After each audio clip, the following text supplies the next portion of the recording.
Une guérison surprenante. C'est le titre de l'enregistrement d'aujourd'hui qui est fait au mois de septembre 2024. Donc, j'ai choisi ce titre parce que j'ai vécu dans les dernières heures un phénomène de guérison surprenante.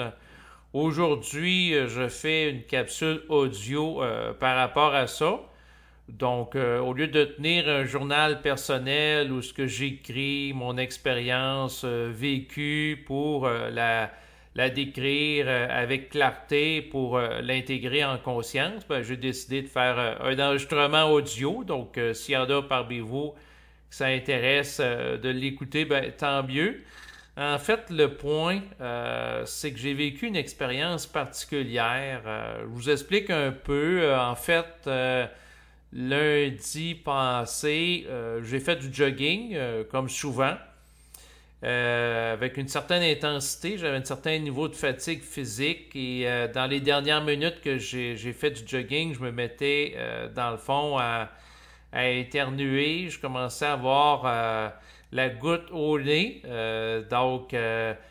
Puis par la suite, dans les heures qui ont suivi, lundi en soirée, je me mettais à éternuer, je me mettais dans le fond, moucher à répétition.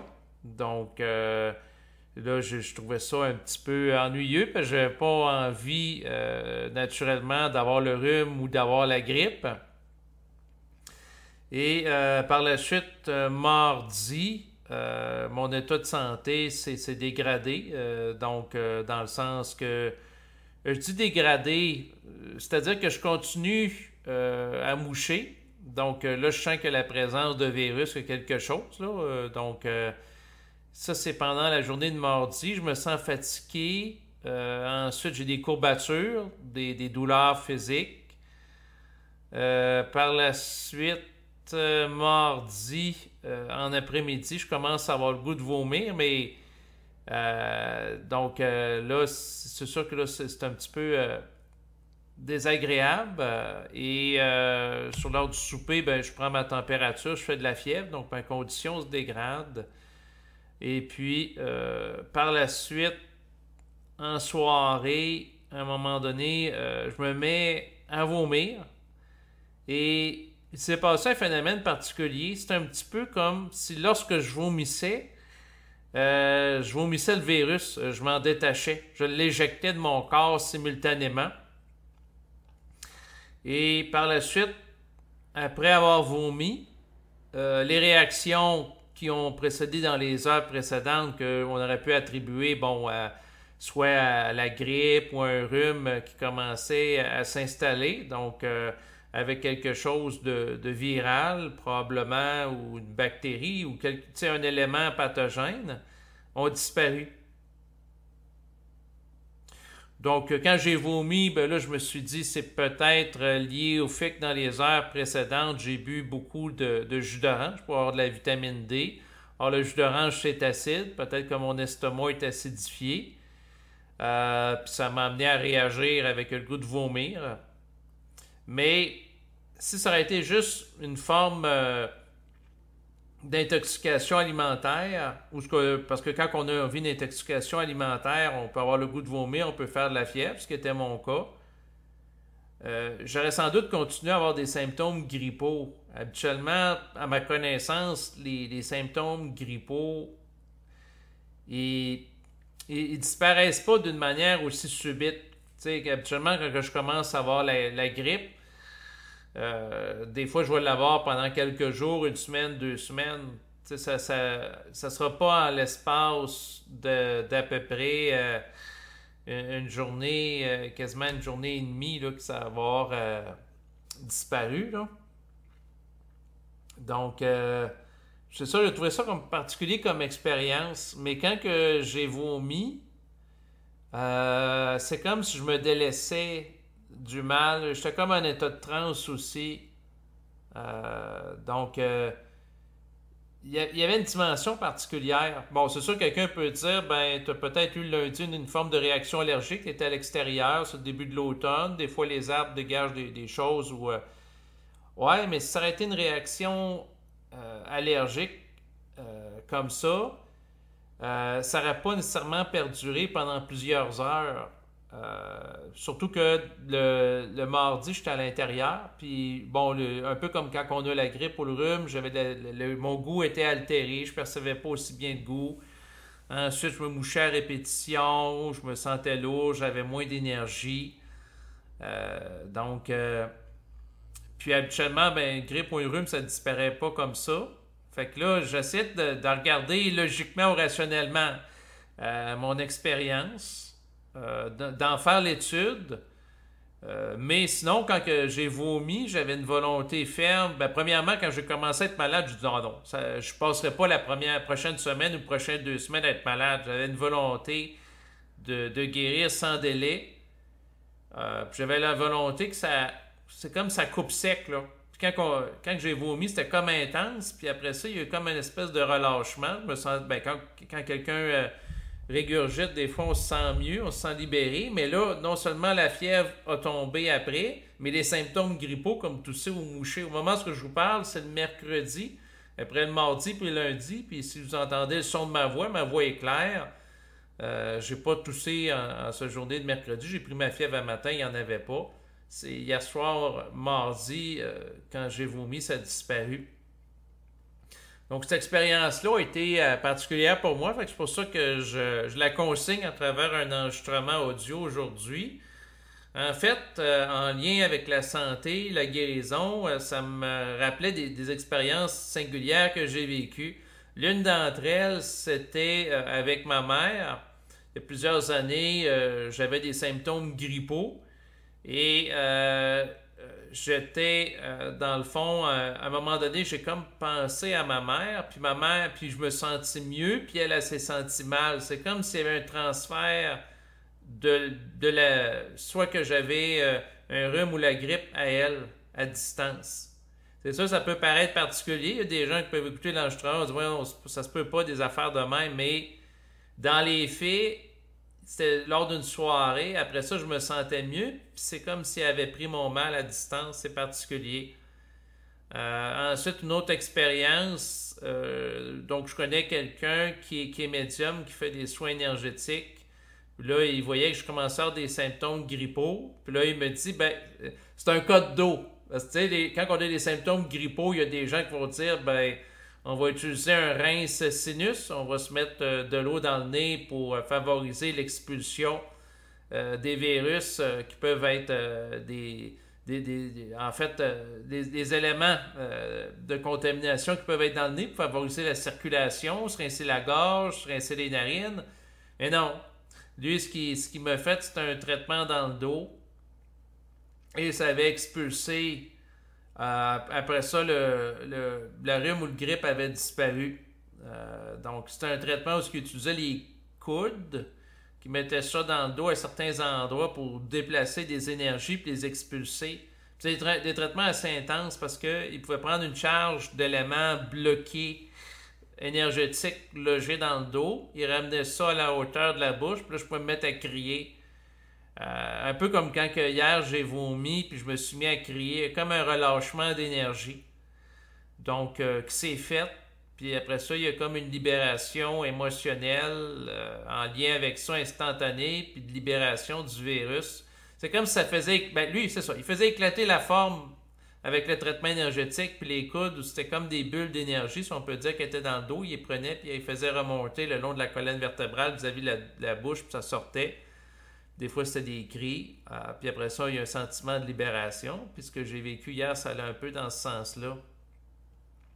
En fait, le phénomène de la santé ou de la maladie, c'est intéressant de l'étudier à différents niveaux.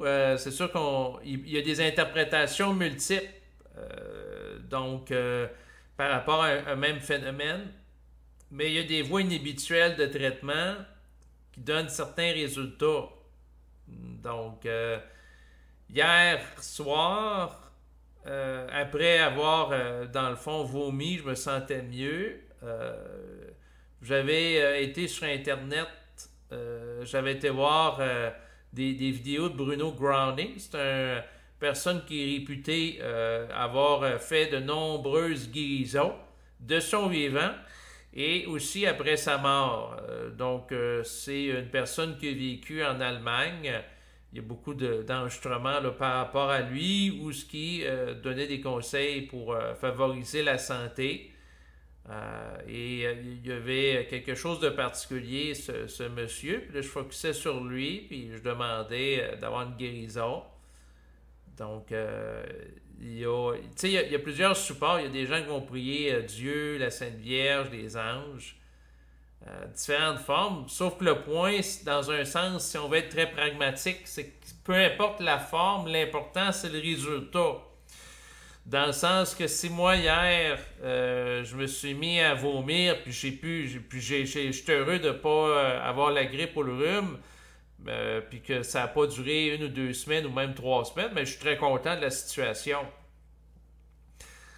Sinon, ben, c'est sûr que hier, pendant la journée, je m'étais étendu au soleil. Ben oui, en ce début de mois de septembre, il fait tellement chaud au Québec que j'ai pu aller me faire brasser au soleil. Donc, je m'étais étendu sur une chaise et j'écoutais des enregistrements du philosophe jovialiste André Moreau. Donc, souvent, quand je suis malade ou je suis dans un état un peu plus déprimé ou je suis moins bien dans ma peau, naturellement, pour m'équilibrer, je vais écouter des enregistrements d'André Moreau qui fait la promotion d'une philosophie du bonheur, de la joie. Et il y a une dimension par rapport à André Moreau où il va utiliser entre autres la bénédiction pour s'avantager. Moi, j'écoutais André Moreau puis je bénissais ma santé. Donc, je bénissais le fait de retrouver rapidement la santé. Naturellement, j'ai vécu hier comme expérience de vomir. Ça a été très déplaisant sur le coup. Mais par la suite, j'ai retrouvé la santé. Donc, c'est sûr qu'entre vomir puis vivre ce désagrément versus passer 1 ou 2 semaines, avoir des symptômes grippaux s'apparentant à la rhume ou la grippe, ben, je pense que je préférais vomir. Donc, ça a eu l'effet... si ce vomissement m'a permis d'en libérer, tant mieux. Sauf que le phénomène de la grippe ou du rhume, dans un sens, à un certain niveau...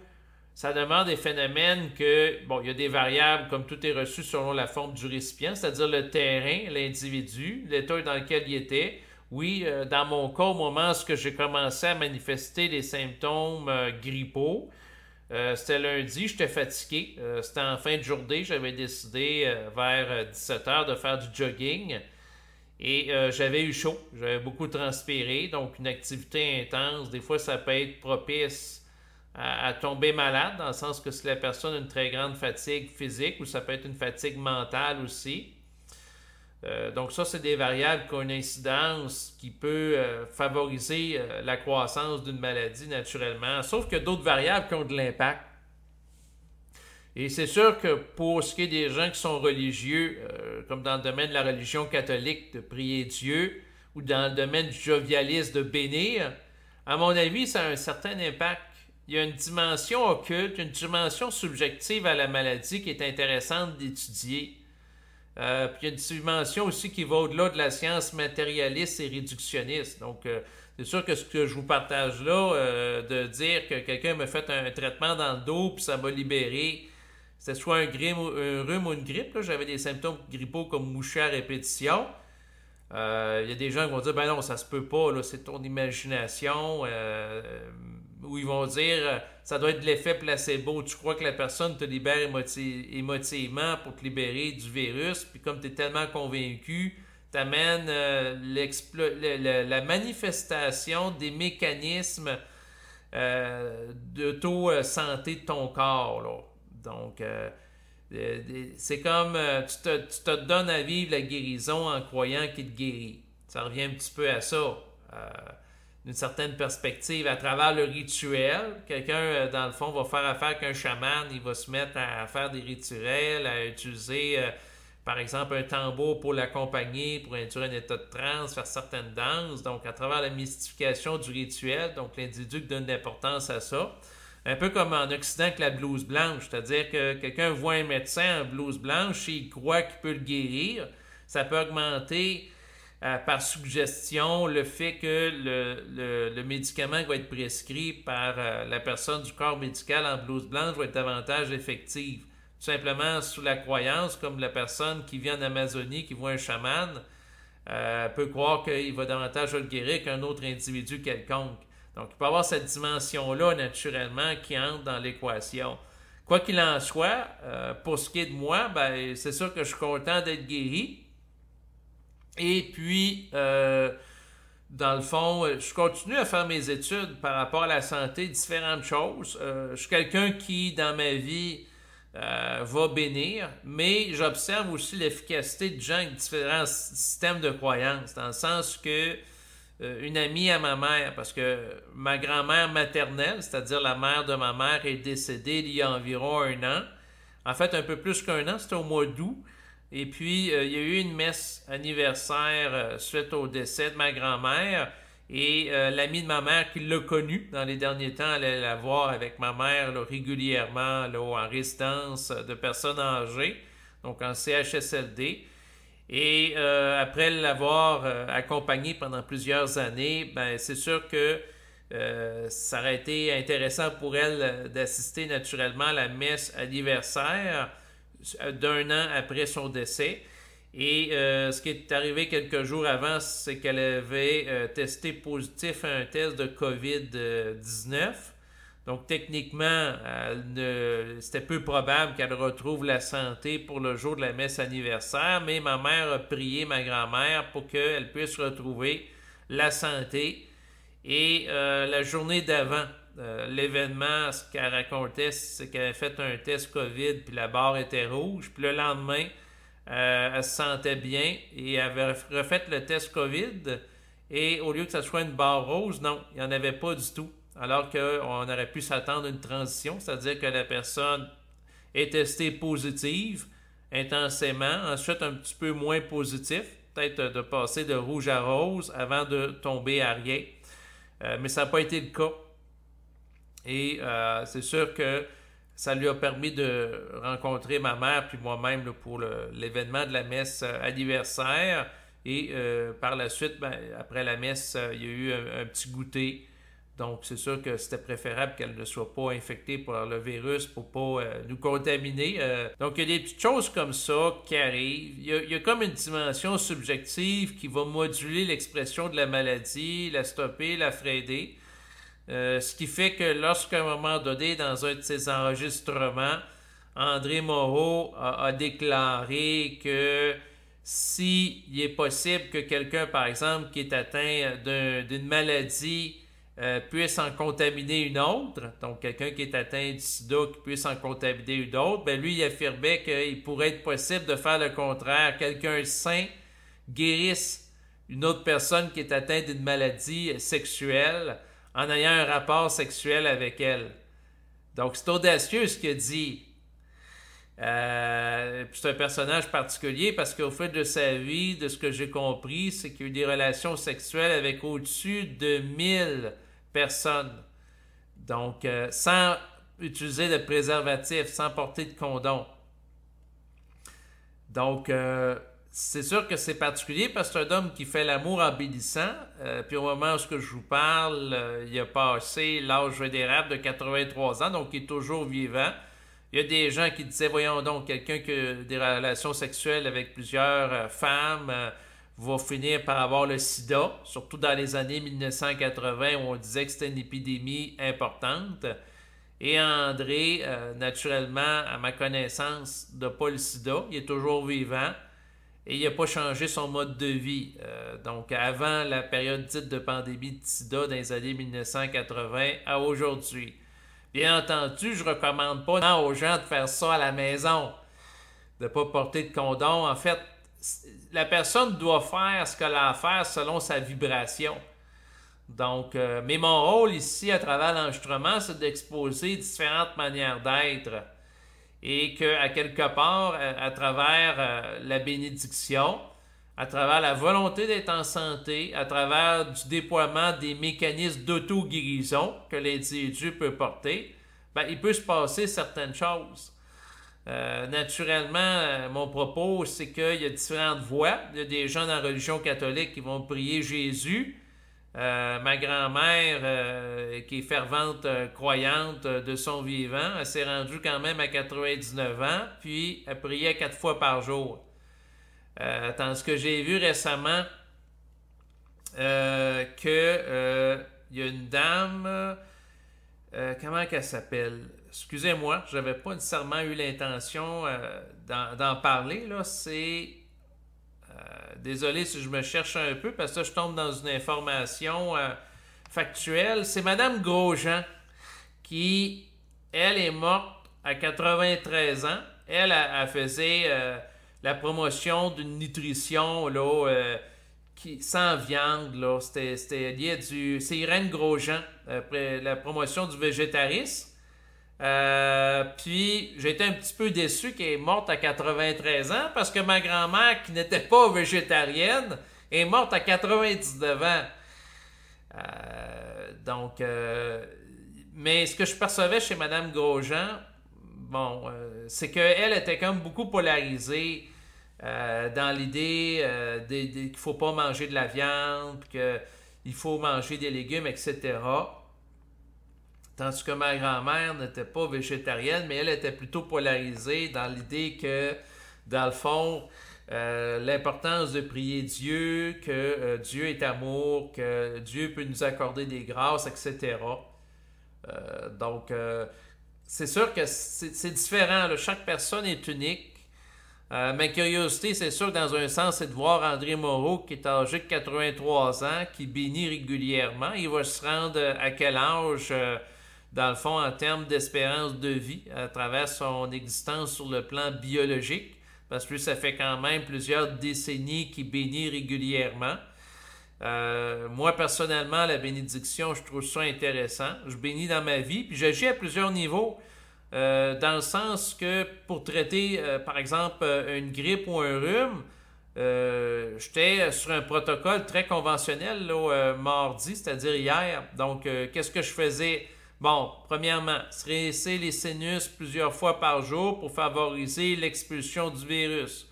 Donc, je me prenais de l'eau mélangée avec du sel et à partir d'une petite bouteille en plastique, je me mettais ça dans le nez. Puis, dans le fond, j'envoyais un jet d'eau d'une narine à l'autre pour les rincer. Ensuite, me gargariser la gorge avec de l'eau et du sel. Ensuite, boire régulièrement de l'eau. Ensuite, boire du jus d'orange parce qu'il y a de la vitamine D. Ensuite, j'avais ouvert les fenêtres pour favoriser la circulation d'air, pour éviter que le virus stagne, par exemple, dans ma chambre où je dormais. Ensuite, vu que j'avais des frissons, j'avais diminué la température, faisant passer de 20 à 18 degrés Celsius.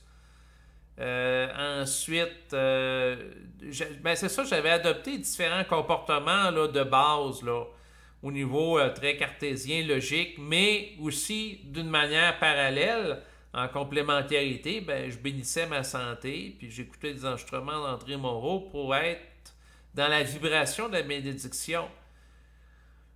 Et dans le fond, tous ces éléments-là, dans un sens, peuvent avoir une incidence. Puis là, ce qui est important, c'est que je sois présentement en santé. Et ce que je fais, en fait, depuis le mois de juillet dernier, j'étudie intensivement la bourse. Je continue à faire mes études par rapport aux différents placements, différentes informations. Puis éventuellement, je vais probablement faire des capsules, soit audio ou vidéo, en lien avec les fruits de mes recherches. Donc, je vous remercie pour l'écoute de cet enregistrement et je vous dis à bientôt. Au revoir.